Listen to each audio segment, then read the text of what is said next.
नमस्कार, आप देख रहे हैं न्यूज वन इंडिया। मैं हूं आपके साथ पूजा यादव। राजधानी देहरादून के एक होटल में उत्तराखंड विधानसभा चुनाव की मतगणना को लेकर बीजेपी की महत्वपूर्ण बैठक चल रही है। इसमें भाजपा के राष्ट्रीय महामंत्री कैलाश विजयवर्गीय, पूर्व मुख्यमंत्री त्रिवेंद्र सिंह रावत, तीरथ सिंह रावत, प्रदेश प्रभारी दुष्यंत कुमार गौतम, प्रदेश चुनाव प्रभारी प्रहलाद जोशी के अलावा प्रदेश के सभी वरिष्ठ पदाधिकारी मौजूद हैं। बता दें कि चुनाव परिणाम से पहले होने वाली ये बैठक कई मायनों में बेहद खास है। प्रदेश में जैसे ही मतदान की प्रक्रिया संपन्न हुई थी, उसके बाद से ही लगातार भाजपा में अंतर कम है और भीतर घात की खबरें उठने लगी थी, जिसके बाद पार्टी में एक गहरा असंतोष था। उम्मीद ये की जा रही है कि उन विषयों पर चर्चा की जाएगी। इसके अलावा एक और विषय भी इस बैठक में काफी अहम माना जा रहा है, जो कि चुनाव परिणामों के गठजोड़ को लेकर है।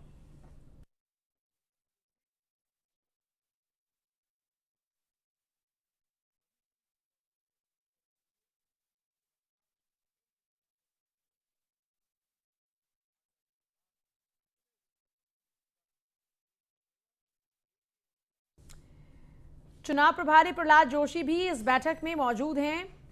बैठक चल रही है मतगणना से पहले। ये बीजेपी की बेहद अहम बैठक मानी जा रही है। कई पहलुओं पर इसमें दरअसल चर्चा की लगातार उम्मीद थी। सीएम धामी सहित कई दिग्गज इस बैठक में मौजूद हैं। चुनाव प्रभारी प्रहलाद जोशी इस बैठक में मौजूद हैं। दरअसल अगर इस बैठक की देखिए बात करते हैं तो ये बैठक कई मायनों में इसलिए बहुत खास है क्योंकि एक तो पहली बात ये, चुनाव के नतीजे अब 2 दिन बाद आने वाले हैं। बैठक में जो तमाम बड़े नेता हैं वो भी मौजूद हैं। और दूसरी बात ये कि भाजपा में अंतर कम है और भीतरघात की खबरें उठने लगी थी। ये बात जो ये थी कि कांग्रेस और भाजपा के बीच जो टफ फाइट है उसमें अंतर बहुत कम है। मतलब ये जो कंफ्यूजन लोगों के मन में बना हुआ है, उसके बाद देखिए अपनों को अपने साथ रखना बड़ा इंपॉर्टेंट है। नतीजों से पहले किसी के मन में भी अविश्वास ना हो जीत को लेकर। ये तमाम पहलुओं पर बातचीत जारी है।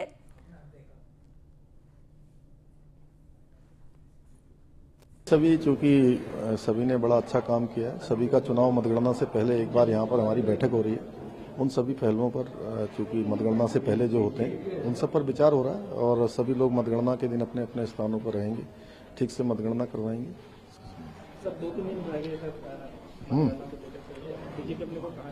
बिल्कुल आश्वस्त है, सरकार बन रही है हमारी। सभी चूंकि विधानसभा चुनाव संपन्न होने के बाद और 10 तारीख को होने वाली मतगणना से पहले भारतीय जनता पार्टी की महत्वपूर्ण बैठक शुरू हो चुकी है, जिसमें सभी प्रत्याशी, सांसद और पूर्व मुख्यमंत्रियों को आमंत्रित किया गया है। संगठन की ओर से केंद्रीय मंत्री प्रहलाद जोशी, सह प्रभारी समेत रेखा वर्मा जो कि सांसद हैं, उन्हें भी आमंत्रित किया गया है। मुख्यमंत्री और प्रदेश अध्यक्ष भी इस बैठक में मौजूद हैं। करीब 2 घंटे तक चलने वाली इस बैठक में भारतीय जनता पार्टी चुनाव से पहले अपनी जो रणनीति थी, उसके बाद अब मतगणना को लेकर अपनी रणनीति पर चर्चा करेगी। इससे पूर्व एक बंद कमरे में मुख्यमंत्री कैलाश विजयवर्गीय और बड़े नेताओं की भी एक अहम गोपनीय बैठक हुई है। माना यह जा रहा है कि इस बैठक से भी जो मतगणना होनी है उसको लेकर भारतीय जनता पार्टी अपनी रणनीति बनाएगी। प्रदेश में देखिए, मतगणना से पहले बीजेपी की अहम बैठक चल रही है। सीएम धामी सहित कई दिग्गज इस बैठक में शामिल हैं। चुनाव प्रभारी प्रहलाद जोशी भी इस बैठक में मौजूद हैं। ये बैठक चल रही है और देखिए ये बैठक कई मायनों में बहुत खास है, जैसा हम बार बार जिक्र भी कर रहे हैं। मतगणना से पहले भी ये बीजेपी की अहम बैठक मानी जा रही है। 2 दिन बाद नतीजे आने हैं। नतीजों से पहले बीजेपी के तमाम दिग्गजों की ये अहम बैठक चल रही है। सीएम धामी सहित तमाम जो बड़े नेता हैं वो इस बैठक का हिस्सा रहे। सुदीप जैन जुड़ रहे हैं मेरे साथ, मेरे सहयोगी। सीधे उनका रुख करते हैं। सुदीप, बैठक का अभी तक क्या कुछ सार निकल कर आया और बैठक में किन पहलुओं पर सबसे ज्यादा चर्चा हुई है?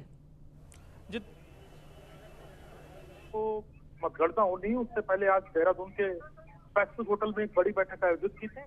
पैसिफिक होटल में एक बड़ी बैठक आयोजित की थी। बैठक अब धीरे धीरे संपन्न हो रही है और थोड़ी देर पहले प्रदेश अध्यक्ष मदन कौशिक मीडिया से रूबरू हुए हैं। मदन कौशिक आज भी आश्वस्त हैं कि पार्टी ने 60 पार का नारा दिया था उस पर वो कायम है और सभी कार्यकर्ताओं को जो जिम्मेदारी दी गई थी उसका निर्वहन किया गया है। हालांकि मतदान के बाद जो भीतरघात, विश्वासघात और पार्टी प्रत्याशी के खिलाफ काम करने के आरोप लगे, उस पर वो खुलकर कुछ नहीं बोले हैं। मुख्यमंत्री के साथ ही अभी अंदर केंद्रीय मंत्री और उत्तराखंड के प्रभारी प्रहलाद जोशी, भारतीय जनता पार्टी के बड़े चेहरे जिनसे कांग्रेस थोड़ी ज्यादा डरती है, राष्ट्रीय महासचिव भी हैं कैलाश विजयवर्गीय, वो भी अभी होटल में मौजूद हैं। और अभी एक जनरल बैठक के बाद जो बड़े नेता हैं इनकी कोर ग्रुप की बैठक भी हो सकती है, ऐसी जानकारी है। हालांकि बड़ी बैठक से पहले भी एक बैठक हुई जिसमें सामान्य चर्चा हुई। भाजपा के सूत्र ये बताते हैं कि बहुमत मिलने पर पार्टी के लोग एकजुट रहें और पार्टी जिस नाम पर मोहर लगाए वही व्यक्ति मुख्यमंत्री बने, क्योंकि अब मुख्यमंत्री बनने के लिए भी लॉबिंग का दौर शुरू होगा। कहीं ना कहीं जो नेताओं की आपसी पुरानी अदावत है, जो कला है, वो ना होने पाए, इसकी एक बड़ी जिम्मेदारी कैलाश विजयवर्गीय को दी गई है, सूत्र ऐसा बताते हैं। तो निश्चित तौर पे आज का दिन ये बेहद महत्वपूर्ण है। भारतीय जनता पार्टी की जो बैठक है ये बताती है कि पार्टी का संगठन कितना उत्सुक है परिणामों से पहले, और सत्ता उसको प्राप्त हो, वो विजयश्री हासिल करे, सरकार बनाए, इसके लिए भी कहीं ना कहीं पार्टी के नेता अभी से खासा एक्टिव मोड में है।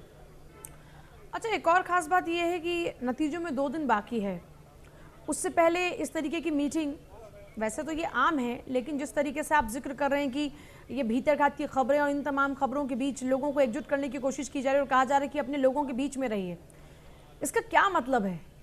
बहुत ज़्यादा श्योर है बीजेपी अपनी जीत को लेकर, या फिर? जी देखिए, उत्तराखंड में बीते 5 वर्षों में 3 मुख्यमंत्री बदले गए और मौजूदा चुनाव युवा मुख्यमंत्री पुष्कर सिंह धामी के नेतृत्व में लड़ा गया। उन्हें करीब 6 महीने का ही समय मिला।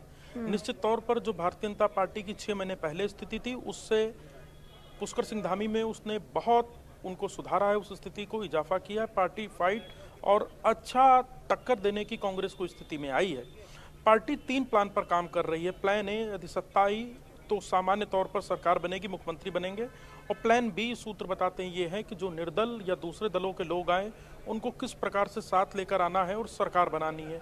प्लान सी की स्थिति में हो ये भी सकता है कि यदि कोई दूसरी पार्टी का नेता पार्टी छोड़ना चाहता है या कुछ ऐसी स्थितियां बने तो उसका इस्तीफा भी कराया जाए। हालांकि ये जानकारी सूत्रों के हवाले से है, क्योंकि हर स्थिति में किसी भी प्रकार से जो भारतीय जनता पार्टी है वो सत्ता से विमुख नहीं होना चाहती, उसे सत्ता चाहिए, क्योंकि भारतीय जनता पार्टी जिस हिंदुत्व की, जिस संस्कृति की बात करती है, वो इनका जो पार्टी लाइन का फंडा है वो उत्तराखंड के बिना अधूरा है। इसलिए उत्तराखंड को लेकर विशेष फोकस भारतीय जनता पार्टी का है। प्रधानमंत्री नरेंद्र मोदी का एक विशेष लगाव है उत्तराखंड को लेकर, बाबा केदारनाथ को लेकर और उत्तराखंड के विकास को लेकर। और कहीं ना कहीं जो केंद्र ने जिम्मेदारी दी थी बड़े नेताओं को चुनाव जीतने की, उस पर भी कसौटी पर कसे जा रहे हैं नेता, क्योंकि 2022 के बाद 2023 में पंचायत और 2024 में लोकसभा के चुनाव भी एक पार्टी के लिए एक बड़ी जिम्मेदारी होगी। क्योंकि भले ही उत्तराखंड में 5 सीटें हों लोकसभा की, लेकिन पार्टी इसे बहुत महत्वपूर्ण तरीके से, बहुत जिम्मेदारी के साथ देखती है। सुदीप, कैलाश विजयवर्गीय की मौजूदगी, यानी कि उनकी प्रेजेंस उत्तराखंड में बड़ी इंपॉर्टेंट है, और जिस तरीके से राजनीतिक गुणों की बात करें तो उसमें वो एकदम माहिर हैं। सिचुएशन में कैसे पॉलिटिकल अपनी पार्टी को आगे लेकर आना है, फ्रंट फुट पर लोगों को एकजुट करके कैसे दिखाना है, इसमें वो बड़े अच्छे तरीके से माहिर हैं। उनकी प्रेजेंस अब जाहिर सी बात है ये बता रही है कि फिर से काम पर वो लग चुके हैं। जी देखिए, 2016 में कांग्रेस में जो बगावत हुई, विधानसभा में हंगामे के बाद कांग्रेस के बड़े नेता सुबोध उनियाल, सतपाल महाराज, हरक सिंह रावत, अमृता रानी, ये सब जिस जहाज से रवाना हुए उस जहाज में कैलाश विजयवर्गीय थे। कैलाश विजयवर्गीय एक दिन पहले ही आ चुके थे। कांग्रेस के बड़े नेता और मुख्यमंत्री के चेहरे हरीश रावत कैलाश विजयवर्गीय को शार्प शूटर तक कहते हैं। वो भारतीय जनता पार्टी का उन्हें शार्प शूटर कहते हैं। और आज हमने कांग्रेस से भी प्रतिक्रिया ली है, तो कांग्रेस ऐसा मानती है कि वो एक कुत्सित चाल के तहत, यानी कैसे भी सत्ता हासिल करने के लिए आए हैं, लिहाजा उन्हें बहुत गंभीरता से उत्तराखंड की जनता नहीं लेगी। वो भले राजनीतिक स्ट्रेटजिक हो सकते हैं, लेकिन जो पोल हुआ वो कांग्रेस के पक्ष में, ऐसा कांग्रेस ही दावा करते हैं। लेकिन कैलाश विजयवर्गीय एक बड़े नेता हैं, हमने थोड़ी देर पहले उनसे बातचीत की कोशिश भी की, पर उन्होंने फिलहाल कोई बात नहीं की है। आकलन ऐसा लगाया जा रहा है कि कैलाश विजयवर्गीय की एंट्री एक बड़ा संदेश है, एक बड़ा संकेत है, और सीधे तौर पर इसे माना जाना चाहिए कि कुछ ना कुछ उन्हें महत्वपूर्ण जिम्मेदारी दी गई है जिस तहत वो आए हैं। हालांकि पार्टी के सूत्र ये भी बताते हैं कि सत्ता आने की स्थिति में मुख्यमंत्री को लेकर कोई कसमकस या खिंचाव की स्थिति न पैदा हो, कोई नए दावेदारी न पैदा हो, पार्टी की ही लाइन का फॉलो हो, इसकी भी जिम्मेदारी उन्हें दी गई है, ऐसा सूत्र बताते हैं। इसमें भी 2 बातें सुदीप, जैसा आपने मुख्यमंत्री के नाम पर जिक्र किया। पहली बात ये कि मुख्यमंत्री के नाम पर, क्योंकि ऐसे बहुत सारे लोग हैं जिनको पिछली बार मुख्यमंत्री बनने की पूरी उम्मीद थी, लेकिन बाजी पुष्कर सिंह धामी मारकर चले गए, और इस बार भी वो लगातार जिस तरीके से जिन तेवरों के साथ में आगे बढ़ रहे हैं उसमें भी लगातार वो ये पेश करने की कोशिश कर रहे हैं दावेदारी कि अभी भी नंबर 1 पर वही लगातार बने हैं। ऐसे में अब क्या उनकी मुश्किलें खड़ी ना हो, इसलिए सबको एकजुट करने की पहले कोशिश की जा रही है, यानी जब आप अपने घर में मजबूत होंगे तब दूसरों पर हमला करें। बिल्कुल बिल्कुल, ये कोशिश भी कैलाश विजयवर्गीय यहाँ करते नजर आ रहे हैं। जी, ये बात बिल्कुल सही है। जी, ये बात बिल्कुल सही है। पार्टी सूत्रों ने बताया है कि कैलाश विजयवर्गीय की एंट्री को इस रूप में भी देखा जाना चाहिए कि पार्टी के जो बड़े चेहरे हैं, जो पार्टी के बड़े पिलर्स कह सकते हैं, जो पूर्व में मुख्यमंत्री रहे, हटाए गए और वो मौजूदा दिनों में खासा सक्रिय हो चुके हैं, तो कहीं कोई समस्या आपसी खींचतान के कारण विवाद ना बने या जो जिस खेमे का करीब विधायक है वो नाराज होकर न चला जाए, इस चीज को भी साधने की जरूरत है। लिहाजा कैलाश विजयवर्गीय की एंट्री हुई है, ऐसा सूत्र बताते हैं। साथ ही कैलाश विजयवर्गीय सीधे दिल्ली से बात करते हैं और दिल्ली को रिपोर्ट करते हैं और इस बात से भी इनकार नहीं किया जा सकता कि आज की डेट में मुख्यमंत्री पुष्कर सिंह धामी के चेहरे पर चुनाव लड़ा गया और वो एक बेहतर स्थिति में पार्टी को लेकर आए, संगठन को भी इन्होंने साधा है, इस बात से भी कोई इनकार नहीं। हालांकि परिणामों के बाद हाँ, क्योंकि देखा हमने पुष्कर सिंह धामी जो भी उनके बड़े नेता उनसे थे, उनके घर पर खुद पहुंचे बात करने के लिए, उनको मनाया और उनको ये नहीं जताया कि उनको ये मुख्यमंत्री का पद मिल चुका है इसलिए उनका सबसे बड़ा कद हो चुका है। मतलब झुककर भी अपने साथ लेकर लोगों को चलना, ये खासियत होती है किसी भी लीडर की और वो खासियत उन्होंने दिखाई इस बार। जी बिल्कुल, पुष्कर सिंह धामी चुनाव संपन्न होने से पहले और संपन्न होने के बाद, चाहे तीरथ सिंह रावत हो, पूर्व मुख्यमंत्री त्रिवेंद्र सिंह रावत हो, पूर्व मुख्यमंत्री निशंक व बड़े स्ट्रेटेजिक जो पूर्व केंद्रीय मंत्री भी रह चुके हैं निशंक, उनसे वो लगातार संपर्क में हैं। दिल्ली वो दो बार होके आए, आज भी सामान्य बैठक से पहले एक गोपनीय बैठक में सभी नेताओं के साथ मौजूद थे, उसमें पूर्व मुख्यमंत्री त्रिवेंद्र सिंह रावत भी शामिल थे। तो ये बताता है कि कहीं ना कहीं पुष्कर सिंह धामी सबको साथ लेकर और जो सीनियर हैं, जो बड़े नेता हैं, उनको ससम्मान पार्टी में मानते हुए उनका पूरा जो सम्मान है उसमें कतई वो कोई कोर कसर नहीं छोड़ रहे हैं और सबसे मेल मुलाकात करते हुए सभी के प्रति संदेश भी दे रहे हैं कि उनके लिए सभी जो वरिष्ठ हैं वो वरिष्ठ हैं और जो पार्टी ने जिम्मेदारी दी थी उसका फिलहाल उन्होंने निर्वहन किया है। अगले 5 साल का निर्णय यूं तो विधानमंडल दल और पार्टी के बड़े नेता लेंगे। ये भी बताइए सुदीप, कैलाश विजयवर्गीय वहां पर मौजूद है तो अपने लोगों से मुलाकात तक तो ठीक है, ये और लोगों से भी मुलाकात की बात है क्या कहीं दूर दूर तक? जी अभी तक देखिए और लोगों से मुलाकात की जानकारी नहीं है, लेकिन वो एक बड़े स्ट्रेटजिस्ट हैं और जिस प्रकार से मदन कौशिक से जब पूछा गया मुलाकात कि क्या तो जिस नहीं तो फोन पर बात, जी फोन पर निश्चित तौर पे वो संपर्क में होंगे, इस बात से इनकार नहीं किया जा सकता। सूत्र बताते हैं कि बसपा के कुछ नेताओं से उनकी बातचीत हो भी चुकी है। जब मदन कौशिक से पूछा गया कि क्या जो काम करते हैं कैलाश विजयवर्गीय उसी लिए आए, तो वो बहुत तेज हंस पड़े। हालांकि अंत में उन्होंने कहा नहीं, पार्टी के बड़े नेता हैं और पार्टी के आदेशों के क्रम में कभी-कभी मुस्कुराहट बहुत कुछ कह जाती है। सुदीप आपके पास वापस लौटते हैं, बुलंद करेंगे और भी अपडेट्स आपसे लेंगे तमाम खबरों पर। मतगणना से पहले बीजेपी की महत्वपूर्ण बैठक पर कांग्रेस ने तीखी प्रतिक्रिया दी है। कांग्रेस नेता मथुरा दत्त जोशी का कहना है कि बीजेपी किसी भी तरीके से सत्ता हासिल करना चाहती है, जिसके लिए पार्टी रणनीति बना रही है। मथुरा दत्त जोशी ने कहा कि वोटिंग सिर्फ कांग्रेस के पक्ष में हुई और कांग्रेस बहुमत के साथ सरकार बनाने जा रही है। देखिए, जो वर्तमान राजनीतिक परिदृश्य देख रहा है, मैं समझता हूं कि उत्तराखंड की महान जनता ने जो निर्णय दिया है उसमें भारतीय जनता पार्टी सफल होने वाली नहीं है और कांग्रेस की सरकार बन रही है। कांग्रेस को पूर्ण बहुमत की सरकार बनाने के लिए जनता ने जनादेश दिया है, अभी तक का जो सिनेरियो दिख रहा है। और जहां तक आपने कहा कि भाजपा के कुछ नेता यहां पर आए हैं, आप जानते हैं कि उनका चरित्र कैसा रहा है, किस तरीके से उन्होंने काम किया है। राजनीतिक वातावरण को दूषित करने में वो लोग माहिर रहे हैं। उनका एक अपना एक नाम उनका इस तरीके का है कि अगर उन कहीं भी जाते हैं तो लगता है कि जो राजनीतिक वातावरण है उसको दूषित करने के लिए उनकी महत्वपूर्ण भूमिका रहती है। लेकिन इस कुचक्र में भाजपा सफल नहीं हो पाएगी और न इस प्रदेश में भाजपा की सरकार बन पाएगी। देखिए, डरे हुए कौन है ये सामने दिख रहा है।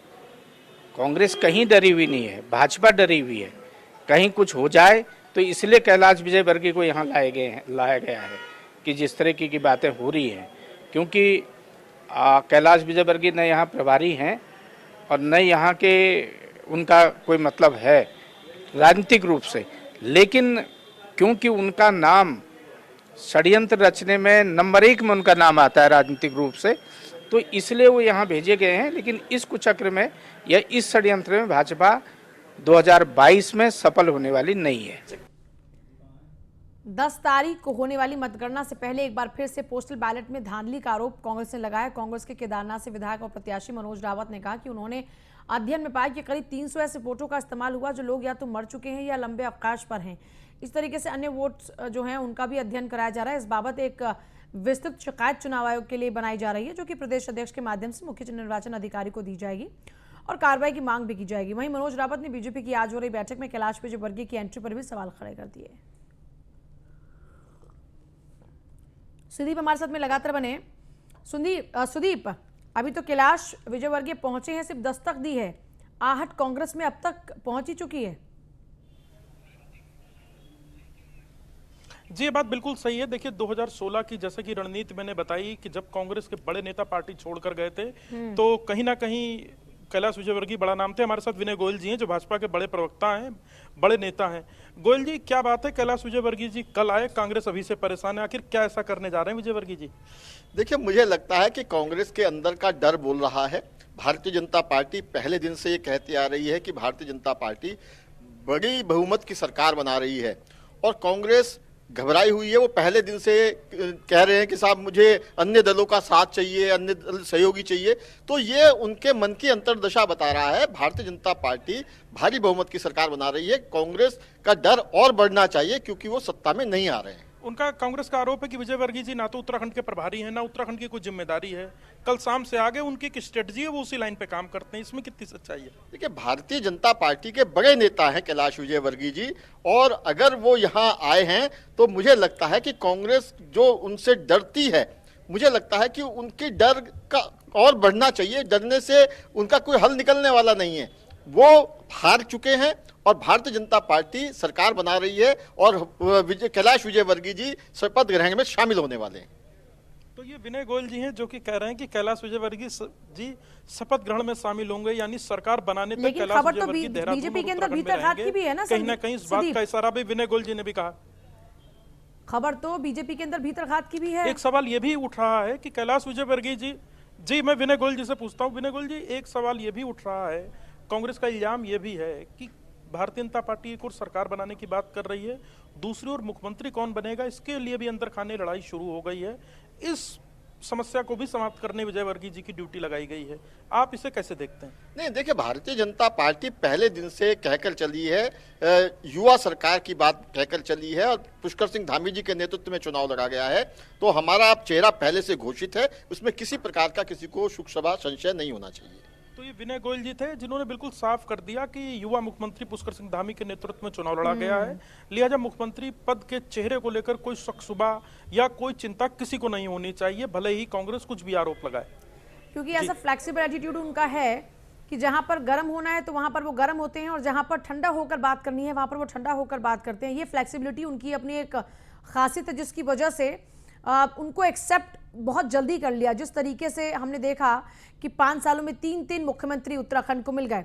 लेकिन एक सवाल ये भी लगातार सुदीप बना हुआ है कि बीजेपी भले ही ये बात कितनी कहे कि सरकार हम बनाने जा रहे हैं, लेकिन जिस तरीके से इनके नेता भी इधर उधर छिटक रहे हैं, इधर से उधर कहीं घूम रहे हैं, तो सब कुछ तो यहाँ पर भी ठीक नहीं है। इसको लेकर क्या कहेंगे बीजेपी के प्रवक्ता?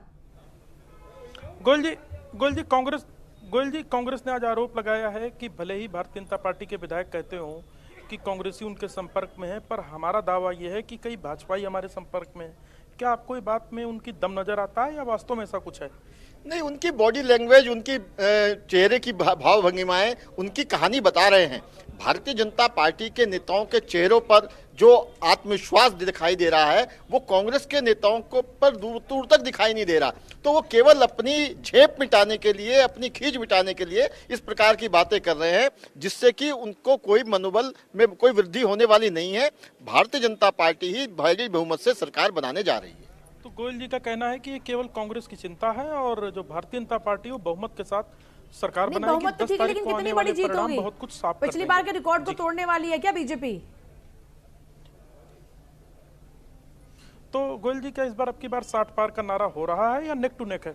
नहीं, देखिए, अब की बार 60 पार का जो हमारा नारा था वो हमारा लक्ष्य है। अब चुनाव परिणाम जैसे जैसे सामने आएंगे तो पता चलेगा कि हमने उस लक्ष्य को कहां तक प्राप्त करने में सफलता प्राप्त। अभी तक क्या लग रहा है? हमें लग रहा है कि उसको हम प्राप्त कर लेंगे 60 पार। बिल्कुल। पिछली बार तो कांग्रेस के बहुत सारे लोग थे जो इस तरफ आ गए और उनकी भी बड़ी अहम भूमिका थी। और पिछली बार जिस तरीके से पूरा माहौल उत्तराखंड में बना हुआ था उससे इस बार सिचुएशन बहुत अलग है। पिछले 5 सालों में विपक्षी पार्टी कांग्रेस भी लगातार डटी रही और इस बार आम आदमी पार्टी की भी एंट्री हो चुकी है। हालांकि वोटिंग के बाद ये साफ हुआ कि आम आदमी पार्टी का कोई जलवा बहुत खास नहीं रहा वोटिंग के दौरान में, मुख्य मुकाबला बीजेपी और कांग्रेस के बीच में ही है। ऐसे में इस बार जब चुनाव अलग है तो नतीजों को लेकर ये इतना श्योरेंस की खास वजह क्या है? गोयल जी, पिछले चुनाव में कांग्रेस के कई बड़े दिग्गज आपको शामिल हुए थे। भारतीय जनता पार्टी में कांग्रेस छोड़ कर आए थे। उसमें से एक बड़ा नाम हरक सिंह रावत जी हालांकि जा भी चुके हैं। तो बीते वर्ष की तुलना में और इस वर्ष की तुलना में परिस्थितियों में भी फर्क है। एंटी इनकम्बेंसी जो कांग्रेस के साथ थी वो कहीं ना कहीं भाजपा के साथ है। फिर पार्टी इतना दावे के साथ 60 पार के नारे को 100% बहुमत की बात किस आधार पर कर रही है? नहीं देखिए, मुझे लगता है कि जो एक दो लोग गए हैं वो आपने गिने हैं, लेकिन जो आए हैं उनको शायद आप ओवरलुक कर गए हैं। उनके पूर्व प्रदेश अध्यक्ष किशोर उपाध्याय जी टिहरी से हमारे चुनाव लड़े हैं, वो भारतीय जनता पार्टी में शामिल हो चुके हैं। उनकी जो सबसे बड़ी नेता हैं प्रियंका गांधी जी, वो कह रही थी महिला हूँ, लड़की हूँ, लड़ सकती हूँ, लेकिन उनकी जो प्रदेश अध्यक्ष हैं हमारी सरिता आर्य जी, वो भारतीय जनता पार्टी में आई हैं, वो चुनाव लड़ी हैं। तो जिस प्रकार से भारतीय जनता पार्टी का ग्राफ बढ़ा है वो सबको दिखाई दे रहा है और वो सब महसूस कर रहे हैं, इसलिए इतने बड़े बड़े चेहरे भारतीय जनता पार्टी की तरफ आए हैं और भारतीय जनता पार्टी से चुनाव लड़े हैं। तो सुदीप, एक सवाल गोयल जी फिर ने ये हुआ महत्वपूर्ण बात की कि कांग्रेस के पूर्व अध्यक्ष और निवर्तमान महिला अध्यक्ष। तो एक सवाल सुदीप ये हुआ कि बीजेपी पावर में, केंद्र में, राज्य में अपने अच्छे खासे बड़े नेता, पिछली बार भी नेता लिए कांग्रेस के, फिर इस बार भी कांग्रेस के नेताओं के सहारे की जरूरत क्यों पड़ रही है, जहां पर आपस में इतनी मत्थापच्ची चल रही हो सीएम पद को लेकर और तमाम चीजें, उसके बावजूद भी फिर कांग्रेस के नेताओं का सहारा क्यों लेना पड़ रहा है बीजेपी को? गोयल जी, एक सवाल स्टूडियो से पूछा जा रहा है कि केंद्र में आप 60 पार का आपका नारा, इतनी बड़ी टीम, इतना बड़ा संगठन, इतना बड़ा सिस्टम, फिर कांग्रेस से लोग क्यों आयत किए गए? चाहे प्रदेश अध्यक्ष किशोर उपाध्याय जी रहे हों, वो कांग्रेस से निकाल दिए गए, आपके यहाँ चले आए। सरदार जी का चुनाव फंस चुका था क्योंकि वहाँ संजीव वार वापस कांग्रेस में आ चुके थे। तो लगता नहीं परिस्थिति जन्य वो नेता आपके यहाँ है या आपकी डिमांड पर वो आए? नहीं, देखिए, चुनाव में बहुत सारी रणनीतियों पर काम करना होता है और बहुत सारे काम मैसेज देने के लिए भी करने पड़ते हैं। कांग्रेस जिस तरह से उसका जनाधार खिसक रहा है, उसका बहुत बड़ा मैसेज देने के लिए इनका भारतीय जनता पार्टी में स्वागत किया गया। और जिस पार्टी की राष्ट्रीय नेता कहती हो लड़की हूँ, लड़ सकती हूँ, और वो अपने प्रदेश की महिला अध्यक्ष को ना चुनाव लड़ा पाए, तो ये उनके नारे की सार्थकता खुद दिखा देती है कहाँ है, धरातल पर उनका नारा कहाँ है। तो ये मैसेज देने के लिए बहुत बड़ा काम करते हैं इस प्रकार के जो घटनाएं होती हैं, और उसका हमें चुनाव में लाभ मिला है। तो ये प्रियंका गांधी को भी उत्तराखंड से भारतीय जनता पार्टी के प्रवक्ता घेर रहे हैं कि लड़की हूँ, लड़ सकती हूँ की बात कहने वाले कांग्रेस के नेता प्रियंका गांधी अपनी महिला प्रदेश अध्यक्ष को टिकट देने और चुनाव लड़वाने के लिए कन्विंस नहीं कर पाई, लिहाजा वो भाजपा में आई और नैनीताल सुरक्षित लोकसभा, जो सुरक्षित विधानसभा सीट है, वहां से उन्होंने चुनाव लड़ा है। तो ये तर्क है भारतीय जनता पार्टी के जो प्रवक्ता है विनय गोयल का। चलिए सुदीप, बहुत शुक्रिया, और बीजेपी के प्रवक्ता का भी शुक्रिया हमारे साथ में। देखिए, अब बहुत वक्त है नहीं, 10 तारीख को नतीजे आने हैं। 5 राज्यों में जिस तरीके से विधानसभा चुनाव हुआ, उत्तर प्रदेश में आखिरी चरण, और ऐसे में 10 तारीख को नतीजों के साथ ही अब ये तय होगा कि उत्तराखंड में किसकी सरकार बन रही है, उत्तर प्रदेश में किसकी सरकार बन रही है। 10 तारीख को होने वाली मतगणना से पहले एक बार फिर से पोस्टल बैलेट में धांधली के आरोप भी लगने शुरू हो गए हैं। कांग्रेस ने ये आरोप लगाए हैं। कांग्रेस के केदारनाथ से विधायक और प्रत्याशी मनोज रावत ने कहा कि उन्होंने अध्ययन में पाया कि करीब 300 ऐसे वोट्स का इस्तेमाल हुआ जो लोग या तो मर चुके हैं या फिर लंबे अवकाश पर हैं। इस तरीके से अन्य वोटर्स का भी जो अध्ययन है उनका किया जा रहा है। इस बाबत एक विस्तृत शिकायत चुनाव आयोग के लिए बनाई जा रही है कि प्रदेश अध्यक्ष के माध्यम से मुख्य निर्वाचन अधिकारी को दी जाएगी और कार्रवाई की मांग भी की जाएगी। वहीं मनोज रावत ने बीजेपी की आज हो रही बैठक में कैलाश विजयवर्गीय की एंट्री पर भी सवाल खड़े कर दिए हैं।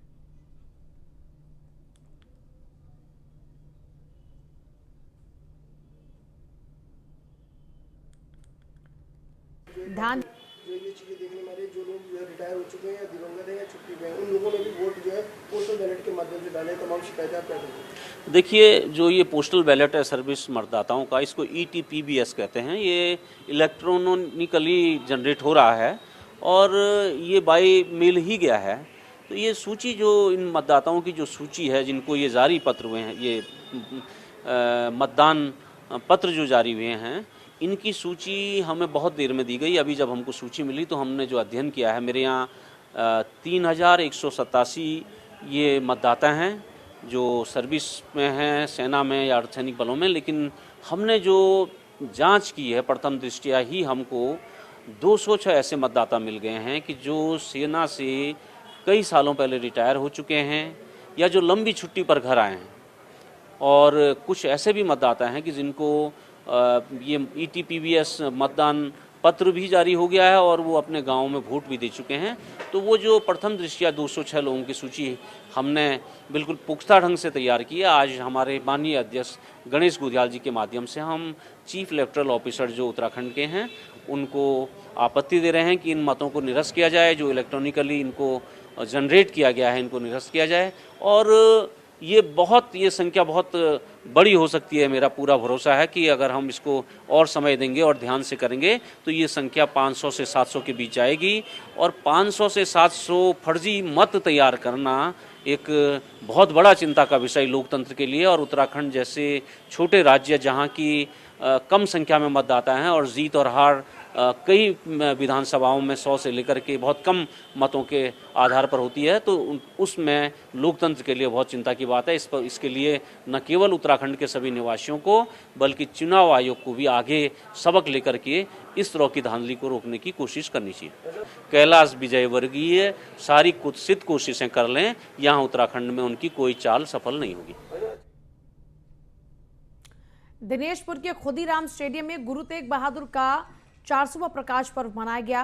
गदरपुर RSS की तरफ से कार्यक्रम का आयोजन हुआ। इस दौरान क्षेत्रीय विद्यालयों में उत्कृष्ट गीत संगीत का प्रदर्शन हुआ और वहीं इन्हें पुष्प अर्पित भी किए गए याद करते हुए।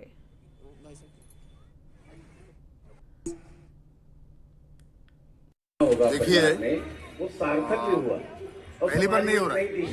ये कार्यक्रम पूरा देश में होता है और ये कार्यक्रम जो है पहले राष्ट्रीय स्तर के होते थे, पहले प्रदेश स्तर, फिर जिला स्तर, फिर अभी ग्रामीण स्तर में ये स्तर से ये कार्यक्रम का आयोजन किया जाता है। समाज को एक सूत्र में पिरोने के लिए, चाहे कोई भी हो, कोई भी धर्म अपना जाति का हो, समाज को एक सूत्र पिरोने के लिए ये बहुत बड़ा, एक देश को जोड़ने के लिए बहुत बड़ा कार्यक्रम है। हमारे देश में जब विदेशी आक्रमणकारी आए तो उस समय हमारे देश को हिंदू समाज के ऊपर बहुत बड़ा अत्याचार हुआ, टॉर्चर हुआ।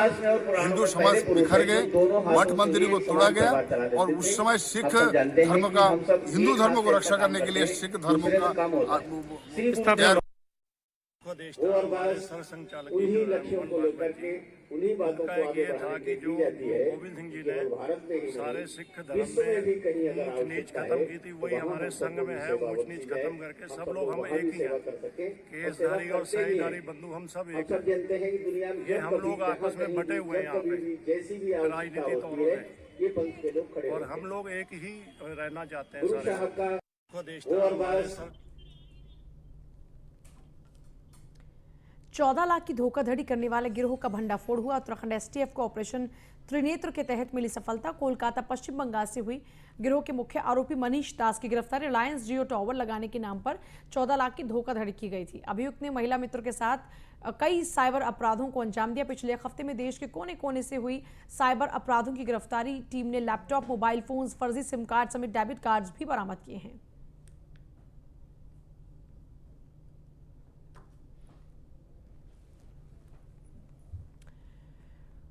और फिलहाल ले रहे हैं इजाजत। नमस्कार।